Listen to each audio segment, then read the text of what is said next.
Hi, today I'm reviewing the First Aid Beauty Ultra Repair Hydrating Hyaluronic Primer. And really quick, I just want to say I purchased all these products with my own money, so if you want to help keep the channel independent, check out my products at the Amazon link below and at nobsbeauty.com.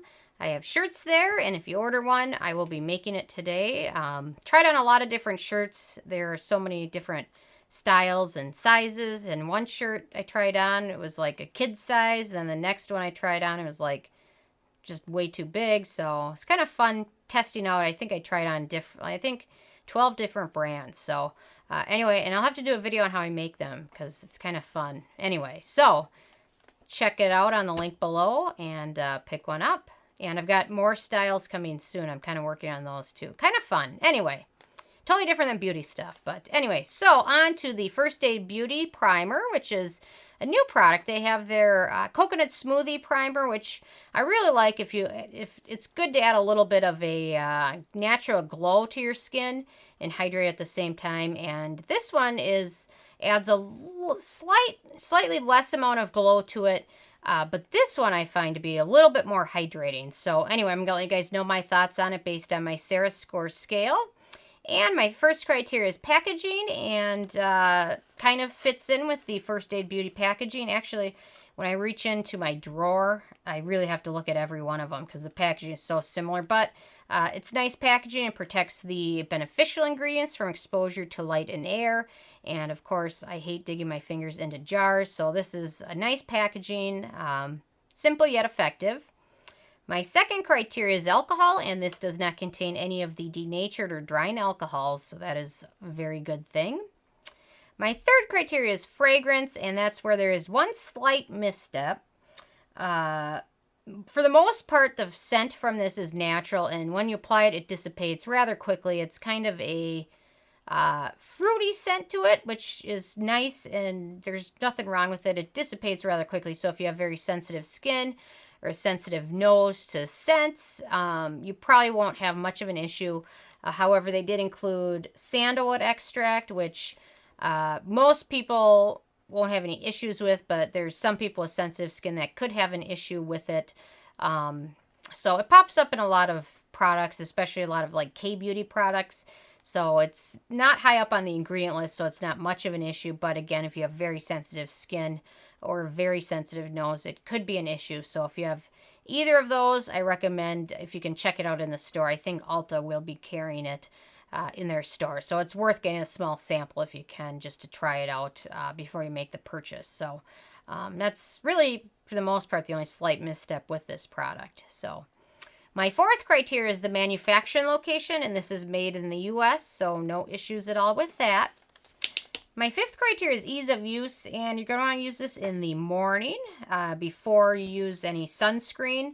If you use a serum, I recommend using the serum first and then applying this afterwards. If you typically use a moisturizer, you might not need to use that with this because this is going to be very hydrating. It's almost like a moisturizer and primer kind of in one. It absorbs nice and quickly, very easy to use.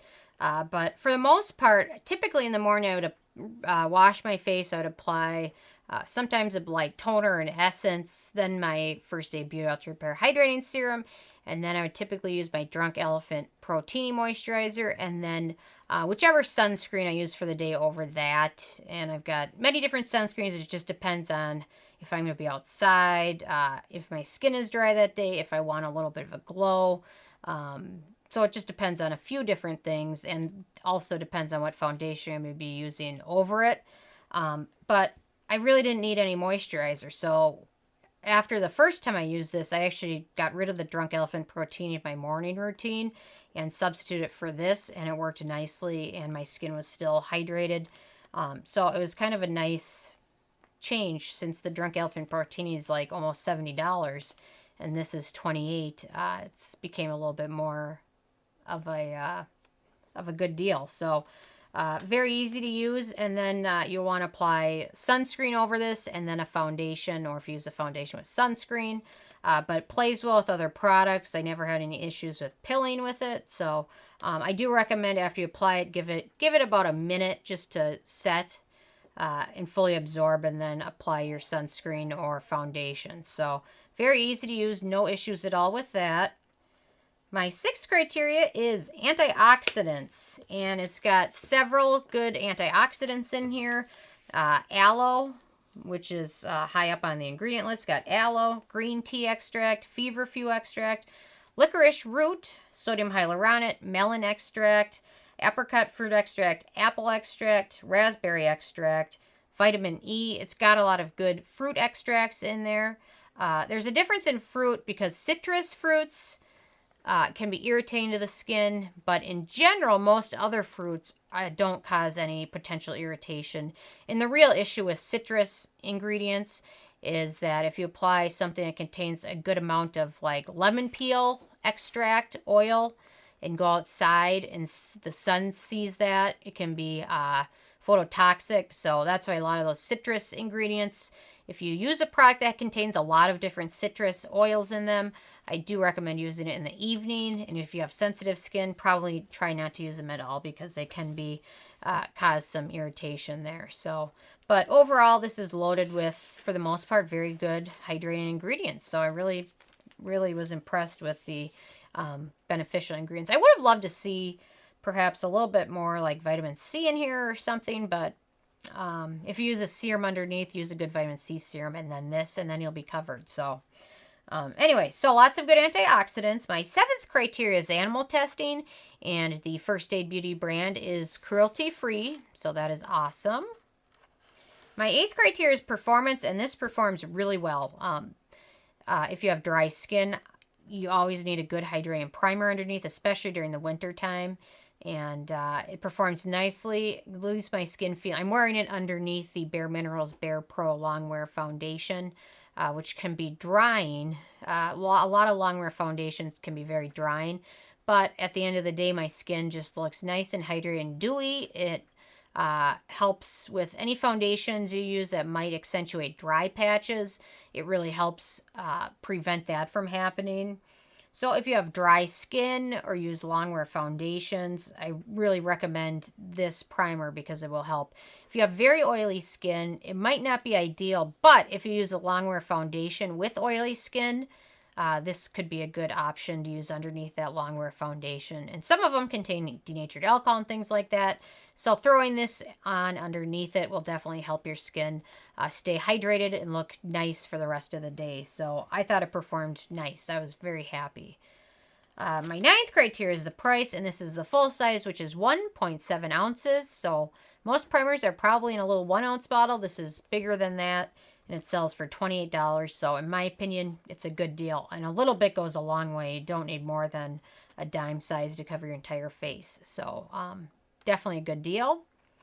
And then the 10th criteria, which is the it factor, and I loved it. I love this primer. It's awesome for winter skin, dry skin, longwear foundations. Most people could probably make good use of this, especially if you're live somewhere cold in the winter where your skin gets super dry. This adds some good hydration to it. I really wish I'd have left out the sandalwood extract, but I can overlook that. Good primer for the most part all the way around. Although if you have very oily skin and don't use a longwear foundation, you might not love it as much. But those with dry skin or normal skin will probably like this a lot. So, yeah, so I like it. If you don't use foundation at all, it does give your skin kind of a nice radiance to it, but not being like shiny or glow or anything like that. So, overall, I was really a fan. I gave this a 9 out of 10. So First Aid Beauty usually hits out of the park for me, and they did it pretty close this time. So anyway, I'm interested if you guys have had a chance to try this out yet, and if you have, what your thoughts are, or if you use any other primers, what primer do you use and how do you like it? So leave a comment. I love hearing from you guys. Check out nobsbeauty.com and the Amazon link below, and check out my shirts. And thank you guys so much.